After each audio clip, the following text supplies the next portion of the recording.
Hi, everybody. Welcome to the QB School. I am JT O'Sullivan. Today, Mac Jones, the Niners on the road, locked in, fired up. Let's get it going. Welcome to the QB School.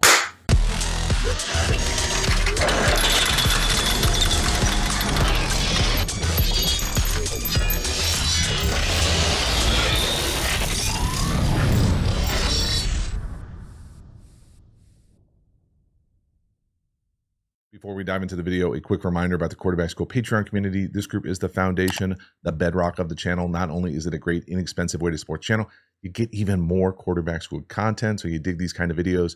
You will love the Quarterback School Patreon community. Hop over there, join, become a member. I appreciate your support. As for this video, let's get into it. Mac Jones, the Niners, backups damn near everywhere.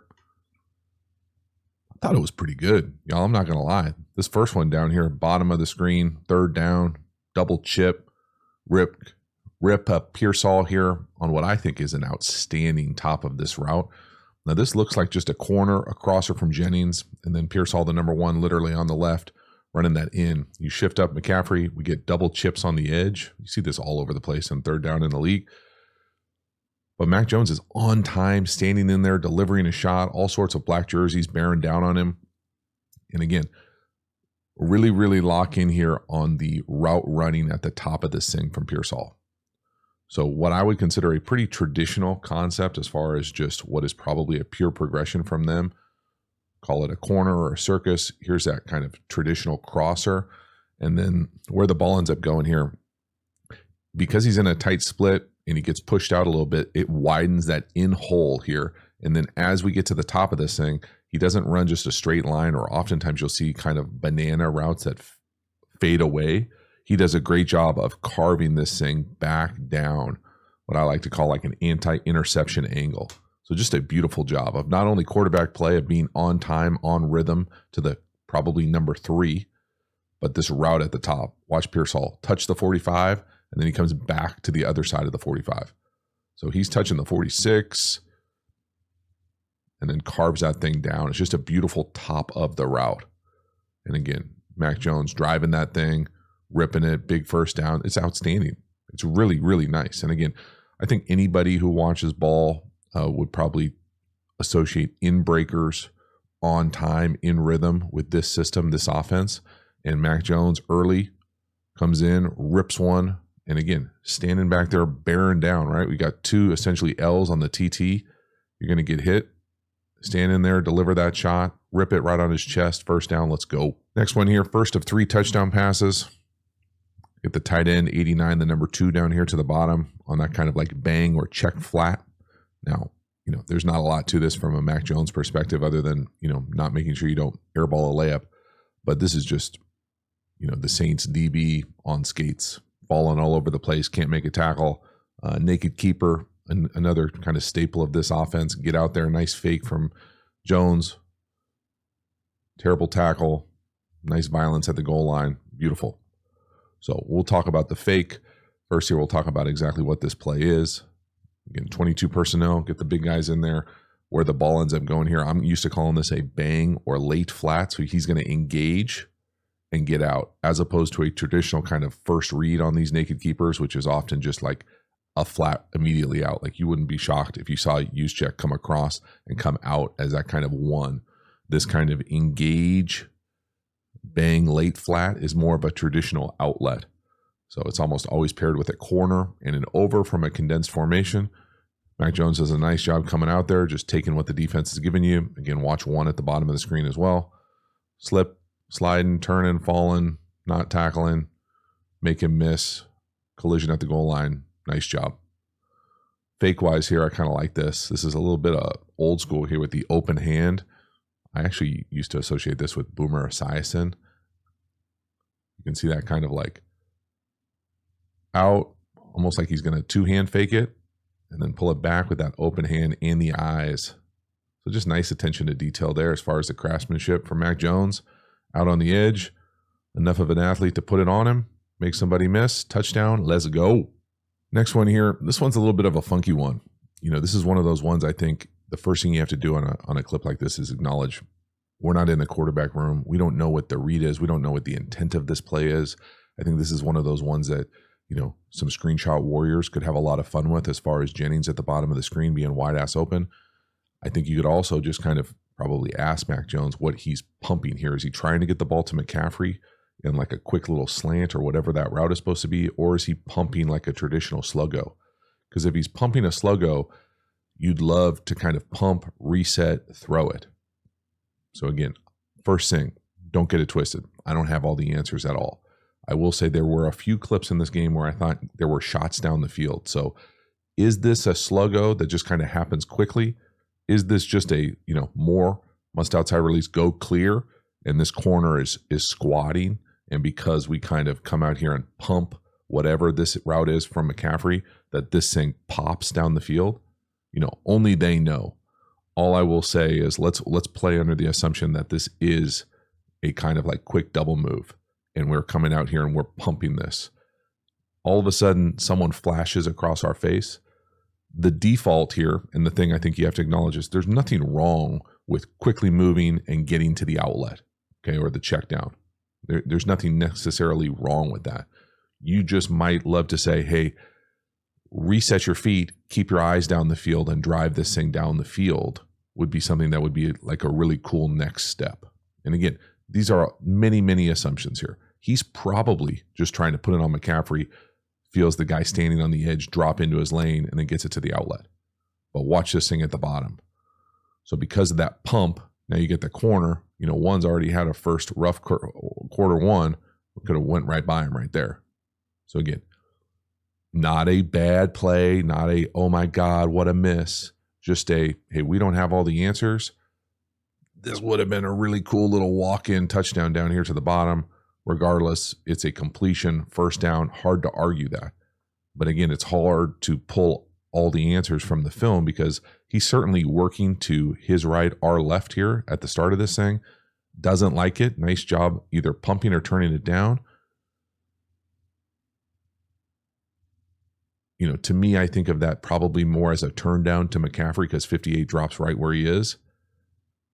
And then as you reset, he's already getting down. Instead of kind of like sliding and keeping your eyes downfield, he is more getting out of there. Oh, outlet. There it is. Next one here. Beautiful completion to the bottom to Pearsall. He'll be the new number one post motion here from Jennings. I thought this was great anticipation. Good enough arm strength outside the numbers. It's not a backhanded compliment when I say good enough arm strength. I don't think anybody would confuse it for a cannon of an arm, but good enough is good enough. And he's on time with anticipation outside the numbers. It's second and long here. This is a deeper outbreaker for me. Again, I really like the design. I've been, as critical as probably anybody of this drop back system for a while, but I love the subtle use of motion here to get to the stack. Pearsall now becomes the number one, the outside eligible. He's going to run up and this deep out. And again, I'll pause it at the top, but we're talking about that anticipation. And from a backup guy to come in immediately and have the amount, just the quantity of anticipation throws, to me is pretty damn impressive. So he's throwing that thing right there. I mean, come on, y'all. Let it wash over you, right? I mean, it's impressive.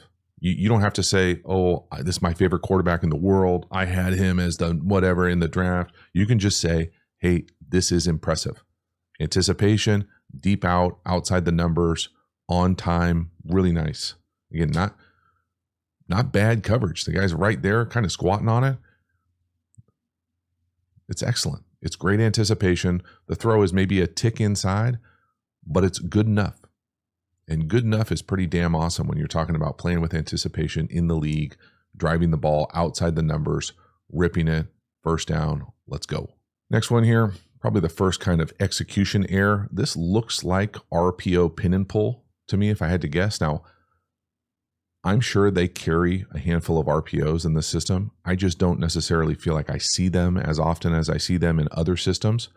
We are almost guaranteed to be reading 56, the linebacker, and we just have like a ball handling snafu. So if I'm saying we're running pin and pull this way, one of my favorite plays, and maybe it's just outside zone or stretch for them and they fold the guard in the center. I doubt it though. We are reading this player as the conflict defender and for the RPO. If he inserts into the run, he's unblocked. So we have to have a plan to replace him. Looks like they're running what I would classify as double slant or lion on the backside. And the ball probably is going to be thrown right here. And again, I just don't feel like I draw up a whole lot of RPOs for this system very often. I kind of like seeing it. You know, you're probably not going to see it after the ball's on the ground like this.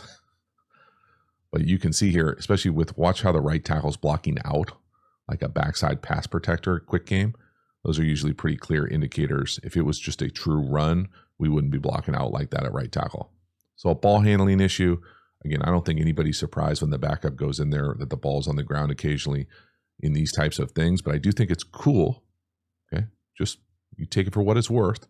That Kyle and company are incorporating what I would consider Mac Jones's strengths. Now, I would probably also consider Brock Purdy having the capacity to do this, but Reed 56, the linebacker, long hair. Okay, does he insert into the run? Yeah, that's a pull. We're pulling that. We're throwing it. Whoop. McCaffrey wants to take it. Ball on the ground. Damn. Behind the sticks. Field goal. Next one here. Nice play action shot. Pearsall up top. He's going to fake the over and turn inside and run out. You know, this to me is one of those traditional Brock Purdy second level touch throws he makes look essentially effortless, maybe the best in the league at. Mac Jones does a nice job here, giving Pearsall a chance. Again, I love the play call here. No one's ever going to, you know, say very many negative things about the play action game with San Francisco. A little counter pass here. Nobody around him. Nice touch up and over the second level of the defense. Again, just really nice job incorporating the personnel. Got big guys out there. 12 personnel. Motion into a faux eye. Big play action counter pass up top. And then this route. Maybe not my favorite route in the world for a few different reasons. One, we're just not very fast in the perimeter. And that's not a shot necessarily at just Pearsall, but that's a shot at the entire unit that they got going on out here. We're probably not the fastest down here. You know, we're still kind of feeling our way into the league with this, but I've just never been a fan of this route turning in like this. Obviously they are. I think they run it multiple ways, turn out as well. Maybe they give him the freedom to turn either way. Who knows?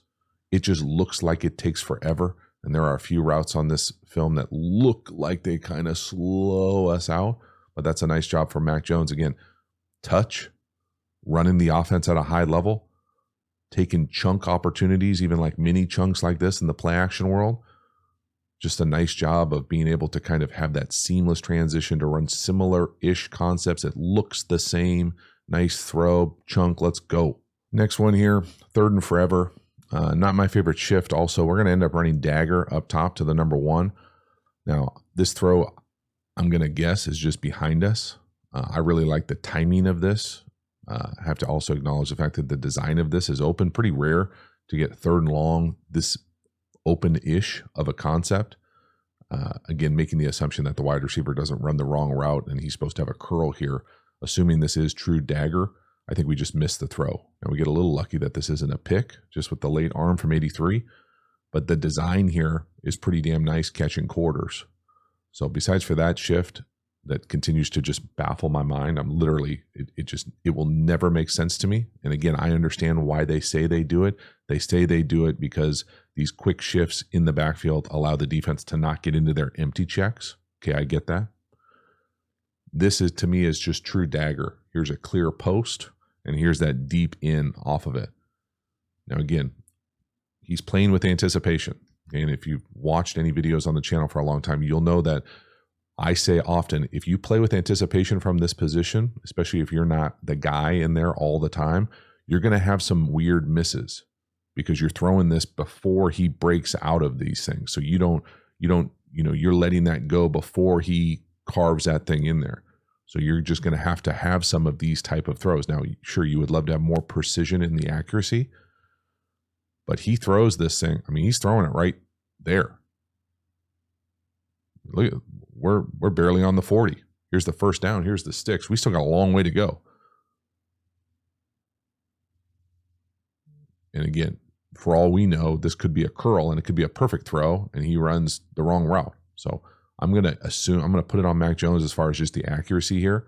But I love the timing, the anticipation. If anything, I would say he's probably a little quick with his drop, a traditional 3-step. 1, 2, 3, hitch, throw. I mean, that's a tight hitch on the back end. Anticipation's there, accuracy's not. Punt, a little fortunate. Again, I wouldn't necessarily, I guess you could probably classify that as like a turnover worthy, interceptable-ish throw. So you probably get a little fortunate here that 83's got the quick hands to kind of put his paw up at the end of this thing. But man, this is there for a first down on 3rd and long. We just put that thing a yard behind us. And again, you can see his hand go up and save that interception. Boop. Next one here, first down throw. We're going to shift, motion.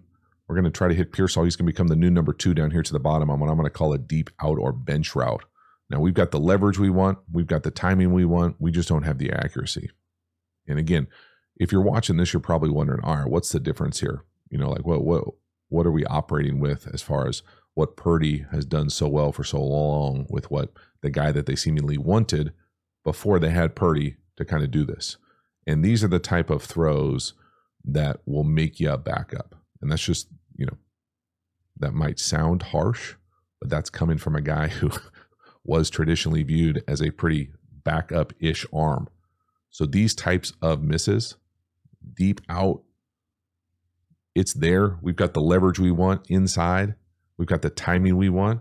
And then the consistency of the accuracy. So the quality of the miss, when you skymail this thing and guys on the sidelines are like joking that they caught it and run the other way, it's just a bad look.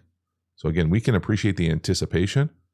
You throw in that thing right there. I mean, he's playing with great anticipation all day. It really is. That part of it can't be overstated. But again, the difference is Brock Purdy is surgical in this intermediate-ish touch throw. I think 7 ins, wrap ins, glances, drift 8s, corner, sails, where Mac Jones is inconsistent. He can make the throw, but he also can throw it outside the white and it can turn into a joke. Next one here. This is a similar route up top to Jennings. He's the number 1 right now. Now, it's not going to be the same type of tight, sticky coverage. The corner's going to be falling all over himself. But again, you can see Mac Jones has the capacity to make these throws down the field outside the numbers. It's the consistency element of it that has, led his career up until this point, I would consider, where he's at. And it's a great opportunity to go out there and play in this system. Even if you're out there without the full cast of Avengers, you've still got the play caller, you've still got the system, you've still got probably the opportunity to be successful a lot. And so from there, again, there just aren't guys in the league who can do this, what Christian McCaffrey can do coming out of the backfield. He's running like a delay corner. There just aren't, I can't think of another running back who is even asked to do this, let alone doing it at a high level at the red zone for a long time. It's just it's a special skill set. And again, it's a nice throw from Mac Jones, touch. I think this was right before half. It's a beautiful play, but it's 3rd down. Watch McCaffrey from the backfield. Watch the stem of this route. He's kind of like hezzy at the line of scrimmage. Just let that sink in. This is a running back. He's going to hit you with like and then get into the corner route. Maybe sometimes you'll see a running back like from the backfield run a rail, a wheel. Maybe you see a corner occasionally from a play action. This is from empty, from the slot, 3rd down in the red zone. Beautiful.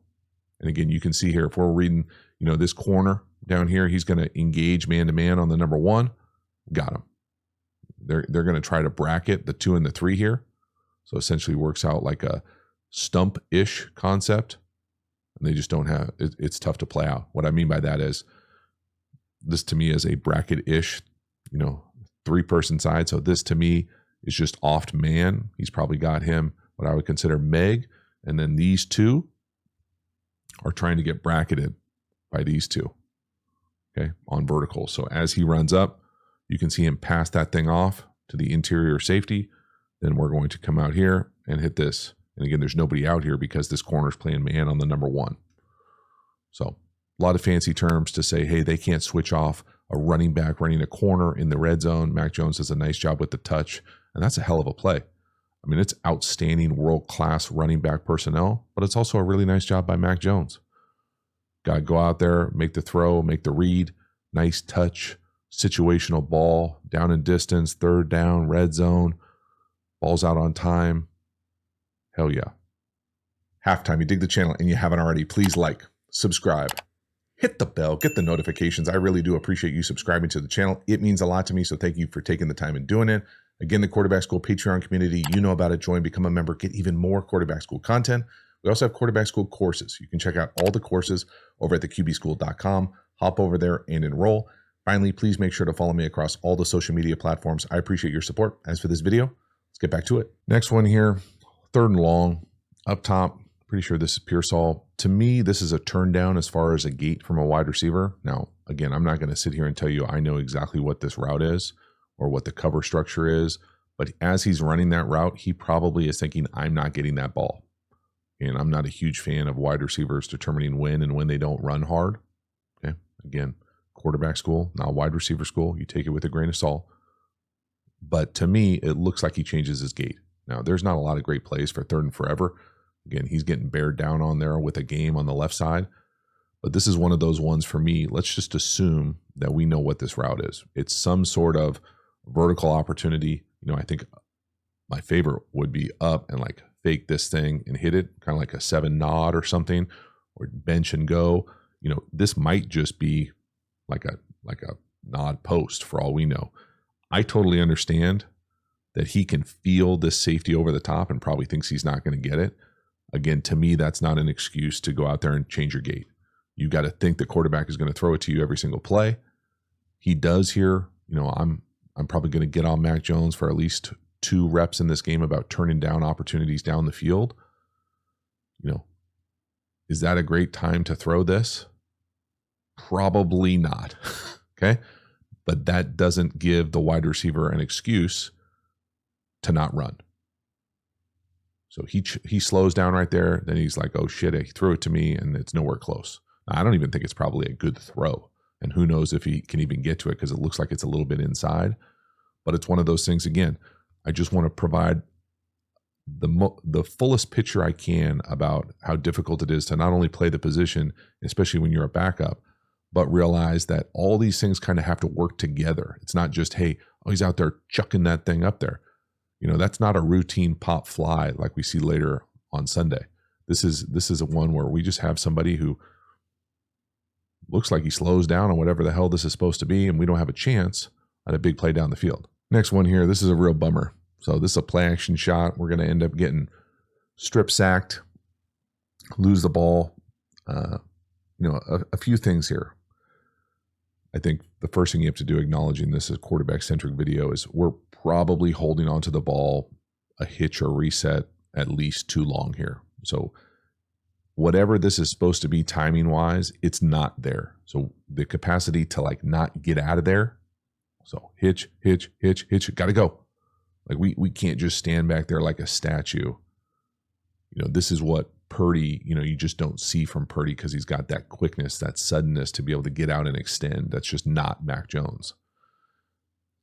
You know, in addition, furthermore, again, another example of maybe just where we're just not that fast yet.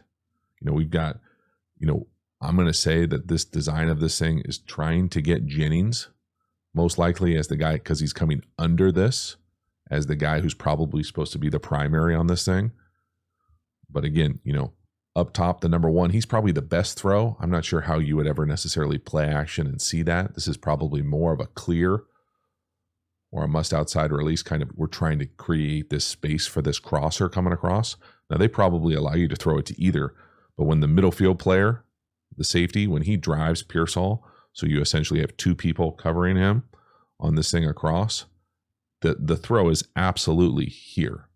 The problem is that it's just covered. It's just not fast enough. There's no way we can keep waiting for someone not to win. I mean, it feels like the frame rate is slow on this video, but that's just, I mean, you know, like, what are you supposed to do? You're supposed to touch it out here? well, then we kind of get into whatever that route is up top. It's just, well, and then you're like, all right, smartass, what do you want to see route wise? Well, I want to see some suddenness. Up, give him something and snap that thing flat across. You got to, at some point, we have to create some separation here. He can't just run in our pocket. I mean, this looks almost like a scout team-ish rep. Like he knows what's coming. I mean, I got no chance there.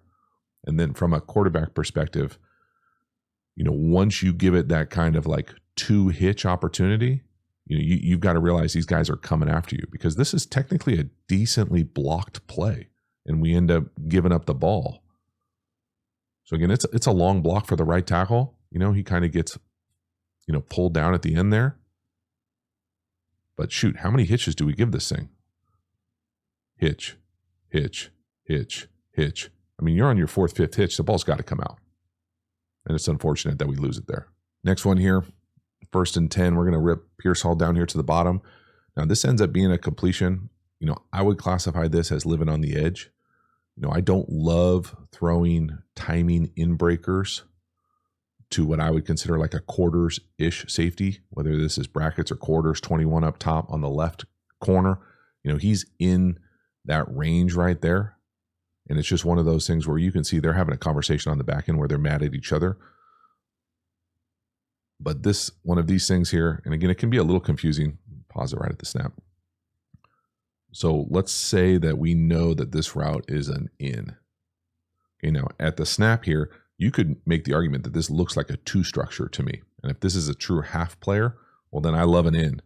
But when you have what I would classify as a quarters bracket-ish player, so he's got the capacity to drive this thing. He's got no vertical threat from the number 2 here. So because he's not running vertical in any quarter structure, he really can just kind of be a presence here. Now, oftentimes you'll hear me say versus quarters, we love a good post over the top. And that's true because of this, because this guy will drive down often in play action. But any sort of like timing, drift 8, wrap in, traditional basic is going to be real tough because this quarters player is just there. He's not threatened by anything. And so to me here, this is one of those ones where, you say, yes, congratulations, it's a completion, but that's living on the edge. That's living on the edge as far as an ambulance ball, as far as a pick. I mean, there's that is trafficky. That is muddy. And again, nobody expects it to be perfect with Mac Jones. Okay, 3 no-hitch timing in breaker into quarters to me is living on the edge. And you can see here, the Saints guys are pissed at each other. I'd be more mad at myself if I was 21, but not knowing what the exact coverage is here, you can see here that they expect to take this away based on this coverage structure. Now, the thing I will say that impressive from a Mac Jones standpoint, even though I don't agree with the throw as far as the decision, 3 no-hitch, all his cleats in the ground, ripping that thing on time. Like it. Next one here, kind of a Shanny classic, drift 8 up top. We're going to go play action, split flow, slice action. Great job from Mac Jones sitting on that back foot. Technically, this probably isn't a second window throw. The operation of it works as kind of a second window throw. The reason I not say it technically is because this looks like man coverage. And so there's really no windows in man coverage. It kind of works out where it's a second window throw. But this is just that traditional play action, drift 8, drift post that you see all the time and have seen for years. So come up, we're under control. There's kind of that traditional first window and then kind of second window. And when I say that it's man coverage, so it's not really second window throw, we get this, we'll call it fake fly sweep horizontal motion. Then we get the slice action from the sniffer. It actually makes a pretty decent block on the edge here to take a big hit off. What that does here to the DB type is he's got the number 2, most likely, to his side. So when technically the number 2 at the snap, when he goes to this side, now they have different rules for different defenses. Does he chase or does he take the new number 2? The new number 2 would then be the back. Okay, so you have this kind of guy essentially in limbo. So he's got to sort out, the split flow action, the back. And what that does to Mac Jones is it says no to the first window, yes to the second window. I also love how Mac Jones hangs on that back foot. There's not a lot of wasted movement here. Okay, so first let's watch that safety up top. dealing with he's got the sniffer. Now he's got the back, and we're right around him. Now, timing-wise for Mac Jones here, watch the back foot. Bam! Just excellent. Again, what brings a smile to my face from just a fan of the quarterback position and a guy who's had to go in and play backup like this is to go in there and operate the offense. This is operating the offense. No, boom. You can see here, it's a really nice shot of first window. Even though this guy's technically guarding the back, that's a problem for that throw. So he just patient. No, yes. On him. Let's go. I feel like every time I turn on a 49er film, there's inevitably some ridiculous under center 7-step drop that just doesn't make sense to me at all. This essentially operates as a glorified screen to McCaffrey. Now, this is a check down, but what the hell we're trying to do here from a condensed 12 personnel 7-step drop, I have no idea. I'm just glad he was able to get a completion. It turned into like a mini chunk punt return right here. But again, you tell me what this is supposed to be from the wide receivers. What are we possibly doing? And again, this is a pretty good example. Talked earlier about those in breakers versus quarters or bracket. Watch this safety. Same guy. He's not letting that shit happen again. He's driving that thing. This would have been all bad news if we try to rip that in breaker down here to the bottom. So this is a perfect example. That's not there. Again, whatever the spacing is, whatever these routes are, if you're calling 12 personnel, condensed, under center, 7-step drop to throw checkdowns, good for you. And maybe that's why you're the guru and I'm the YouTuber. But I can still tell you, it doesn't make sense to me. And I'm glad he found a completion. And I don't think there's ever anything wrong with throwing the ball to 23. Ever, ever, ever. But whatever we are trying to do down the field there, that ain't it. Next one here is one of the other missed opportunities. Now, again, the Screenshot Warriors are going to say Jennings is wide open for a touchdown. I'm going to tell you that I've never been around a team, an offensive system that has this type of play, what I would consider a post and an in paired with a shallow, where verse 2, you would think the post would be there. I'm unfamiliar with it. That being said, it looks like he's looking at it. Okay. So again, I can't tell you exactly what happens here or what he's looking at. I can tell you that the structure of this play, so I'll draw it up. This to me is a big post. This to me is a deep traditional in, and it looks like we've got a shallow. Okay, now this type of structure for me, verse 0 or quarters, I would be thinking, let's get this post alive. Versus anything else, there should theoretically be someone over the top of that, whether it's a closed post safety, whether it's a half field player, whether it's a half field player on the backside. It just shouldn't be there. That doesn't mean that it will never be there, or we wouldn't love to see it if it was, but it just shouldn't theoretically be there at the snap. And so as this thing plays out, if you're not looking to the backside, so if his eyes aren't here, which they don't look like they are, you'd love to see this. And I don't think anybody would be surprised if like a guy like Mahomes, Josh Allen, Lamar sees that with their vision and throws that.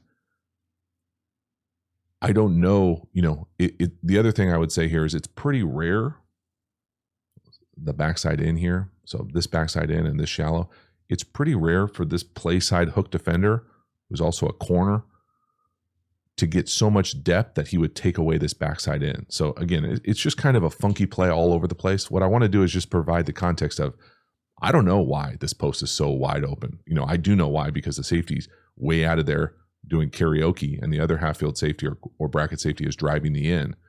But it's one of those things where, man, you'd love to see that. So there were just a few opportunities that maybe could have been an even bigger, more explosive day.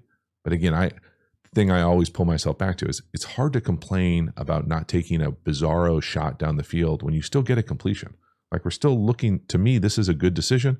It's not there what I think the intent of the play is. But again, where are his eyes? The in is to the backside. He would be looking back here. This to me is looking at the post for some reason. If he doesn't see it, then I would have a problem with it. But man, it's, we're still getting a completion. We're still going forward. Just a weird one. This next one is unbelievable. Okay, it's 3rd and long. Your favorite shift down here to the bottom with McCaffrey 5 yards off the ball. He's then going to run a 20-yard comeback. Again, running back, 20-yard comeback, 3rd down. We play this thing with a backup quarterback with anticipation. It's awesome. It's awesome offense.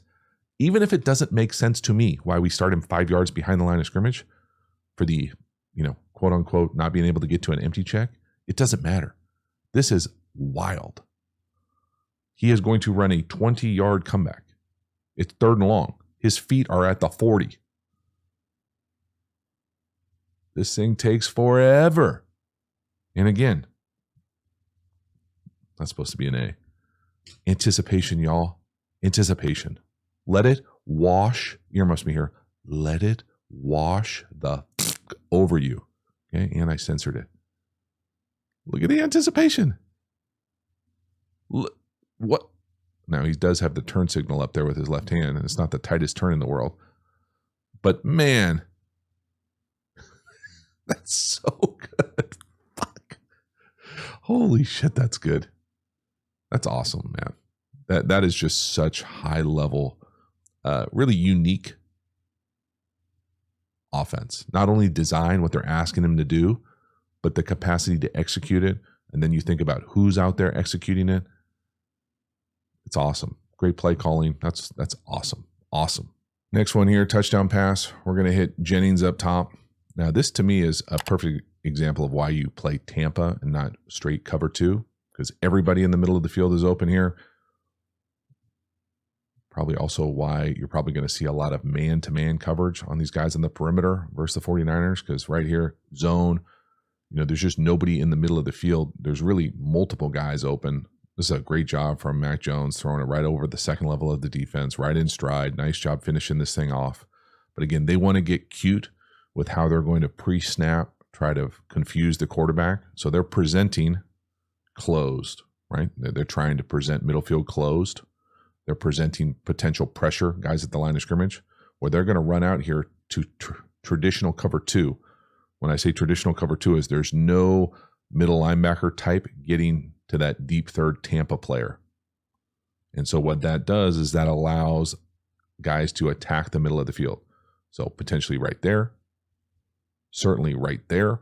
We've got multiple kind of hole shots in the middle of the field here for big chunks. And it's a great job dialing it up. It's an excellent job hitting it. We've got everybody kind of open, middle of the field, right over that hook player, curl player, whoop, gotcha. And then it's great yak also at the end of this thing. This is just a really well done. Again, executing the offense at a high level, those types of timing, rhythm, in breakers, manipulating the defense with formations, with personnels, taking advantage of their pre-snap looks, super decisive. That's an excellent throw on him, touchdown. We are rolling. Next one here. This is going to be a 3rd down to Jennings up top. He's the number 2, the slot. To me, this is probably there on the Sale or Seattle, and we just don't hook it up. Now, again, to me, I think what this video hopefully provided just a little bit of evidence as far as the consistency for Mac Jones driving the ball outside the numbers. He certainly can do it. It's just nowhere near as consistent as Purdy is at being able to layer these second-level outbreakers, corners, outs, circuses, benches, because this is there. It's one of those things, again, I'm kind of all over 15 with his separation and speed here, but this is one of those ones where a better ball is a 3rd down conversion. And to be able to say, again, maybe not my favorite release as we get in here, this thing, you just want to put this thing out here for him to be able to kind of go out and get it, as opposed to having to make some like circus high catch behind us over here. So just the precision of the ball location, not what this offense is used to, especially on these types of throws. But it's there. I mean, that, been critical of the separation all day right here. One thinks he's getting that crosser, tries to undercut it. We come back out on the Sailor Seattle, and we just missed the hookup. So again, it was a great day for Mac Jones on many different levels. And we can acknowledge the fact that the consistency, specifically on the stuff slightly down the field, outside the numbers, was just not as precise as we're kind of used to watching this offense and Purdy operate on a consistent basis. The last one here, another third down. This one brought a chuckle to me. I'm not going to lie. For some reason now we're shifting backwards. I mean, okay. Fake swing screen or fake bubble to McCaffrey. This is there. Again, I really like these little things to me, like leaning into things that Mac Jones is probably pretty good and comfortable at, being able to kind of fake this bubble, rip this thing. I think of this as more of a traditional college-y type of play. Now, the spacing of it is a little funky with Jennings and Pearsall down here at the bottom, but this shift, bro, that legit by myself, LOL. So we're going to come out here. We're going to fake this. We're going to come out here on what I'm traditionally used to calling like a bluff slant. So like you're going to block and then into the slant. And what you can't do here is you can't rush this slant behind it because then the spacing will be funky. You really need to come out here and pretend like you're blocking and then sell that thing in. And I actually prefer it. Sell this thing blocking and then come flat. So you get the slant and the short in. But again, this is one of those things where it's there. We can't catch it for him. You can see what it does to that defender right here. He's going out. Not a great play, in my opinion, versus man to begin with. But he throws that thing again right there. This is anticipation, y'all. Throwing that into that quote-unquote second window. So close. Dang. So that is a wrap. Mac Jones, the Niners. Pretty nice win. On the road, backup quarterback. Got backup guys all over the place as far as the perimeter position players. You know, it's one of those things where I thought Mac Jones played pretty well. I thought he did a great job of playing with anticipation. Now, the accuracy thing, you know, not as precise. I don't think anyone would think it would be as precise as the starter, as the guy who's in there all the time for multiple years. That being said, I think you could see kind of the quality of the type of throws that you're getting outside the numbers, the consistency, just not quite what this offense is used to. And let me just say, what they're doing with Christian McCaffrey in the passing game is beyond elite. There just aren't other running backs that can run a full route tree. There aren't other running backs who are running corners in the red zone consistently, comebacks out the backfield. It's not a thing. And when you see it, you just really have to smile and appreciate it because it is high-level elite stuff. Not only that he can do it and they can execute it, but they design it. They lean into it. It's really fun offense to watch. Thank you so much for hanging to the end. I will see you next time. Have a good one.